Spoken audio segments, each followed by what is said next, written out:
Harry Potter and the Chamber of Secrets by J.K. Rowling. Chapter 3, The Burrow. Ron! Breathed Harry, creeping to the window and pushing it so they could talk to the boss. Ron, how did you... What the... Harry's mouth fell open as the full impact of what he was seeing with him. Ron was leaning out of the back window of an old turquoise car, which was parked in midair. He knew Harry from the front seats were Fred and George. Ron saw the twin brothers. "All right, Harry, what's been going on?" said Ron. Why haven't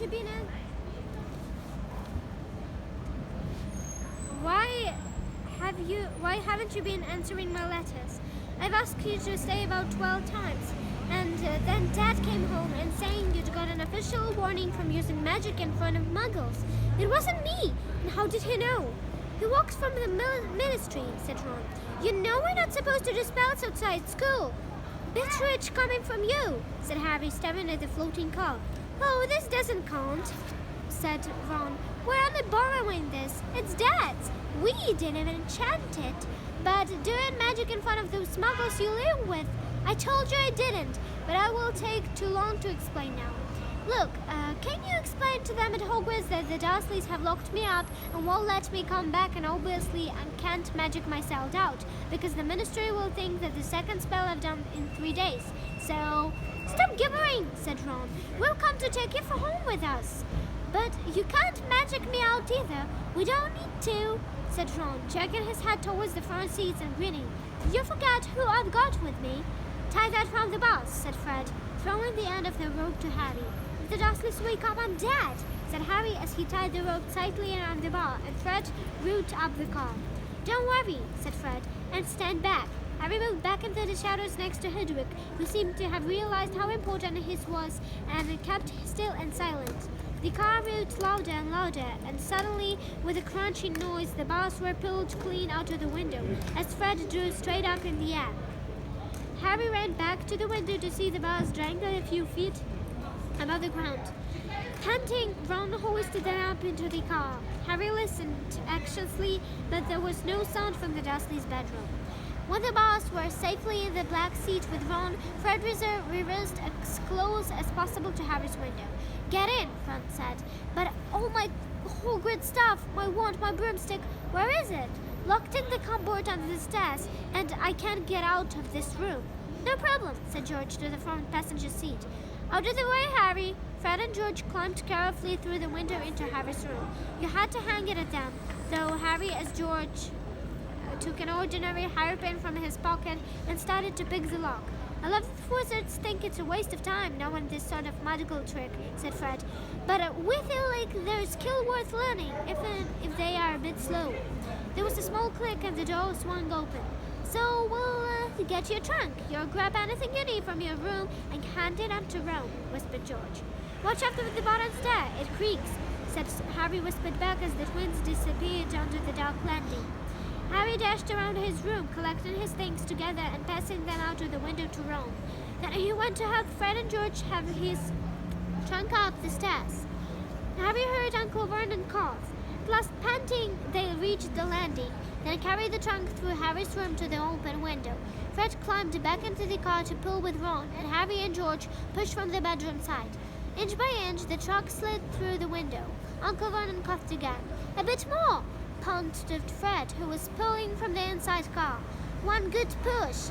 Harry and George threw the shoulders against the trunk and it slid out of the window into the back seat of the car. Okay, let's go, George whispered.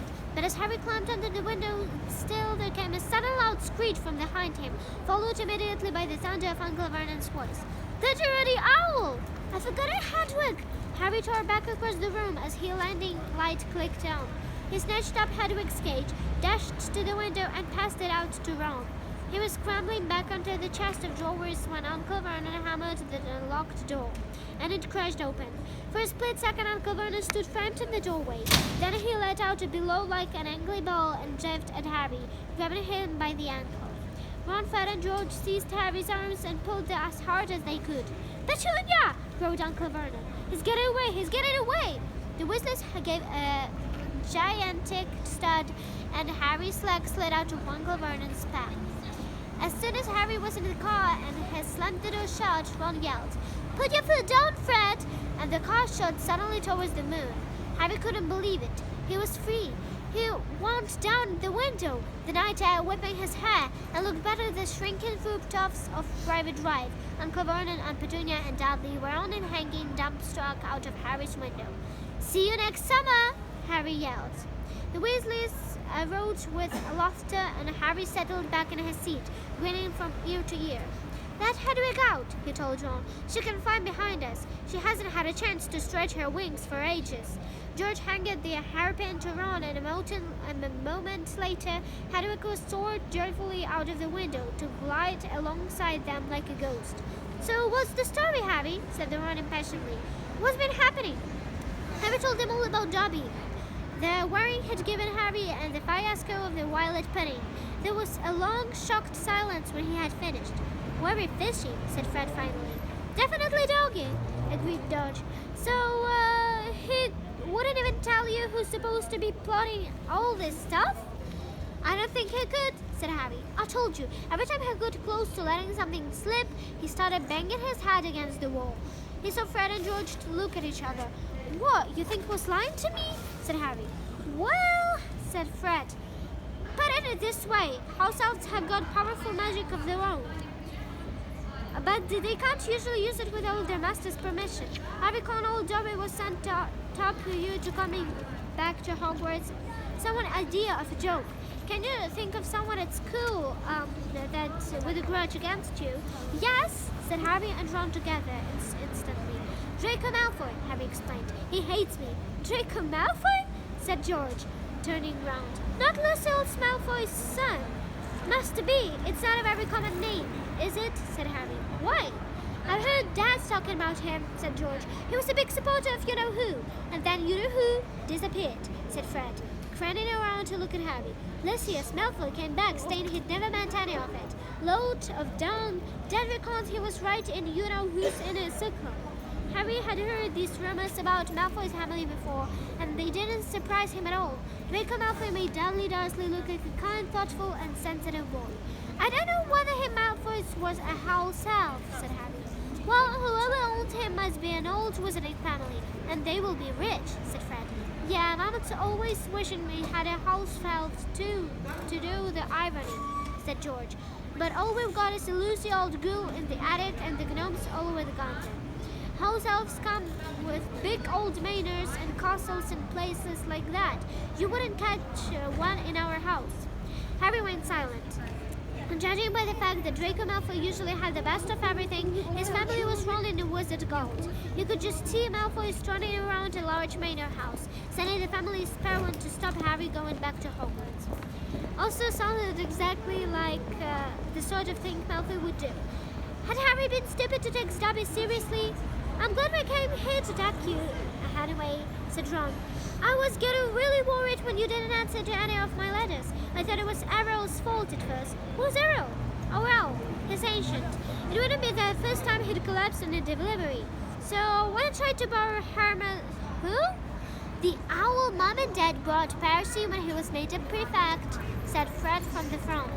"But Percy wouldn't let him to me," said Ron. "Said he needed him." "Percy's been acting very oddly this summer," said George, frowning. "But he has been sending a lot of letters and spending a lot of time shut up in his room. I mean, there's only so many times you can polish a prefect badge. You're driving too far west, Fred," he added, pointing at a compress of the dashboard. Fred twiddled the steering wheel. "So, does your dad know you got the car?" said Harry, guessing the answer. No," said Ron. "We had to walk tonight. Hopefully we will be able to get it back in the garage without Mom noticing we flew it." "What does your dad do at the Ministry of Magic anyway?" "He works in the most boring department," said Ron. "The Ministry of Muggle Artifacts office." "The what?" "It's all to do with the bewitching things that are Muggle-made, you know, in case they end up baking in a Muggle shop or house. Like last year, some old witch died and her tea set was sold to an antique shop. This Muggle woman brought it, took it home, and tried to serve her friends tea in it. It was a nightmare. Dad was working overtime for weeks. What happened? The demon went berserk and squirted boiling tea all over the place, and one man ended up in a hospital with sugar tongs clamped to his nose.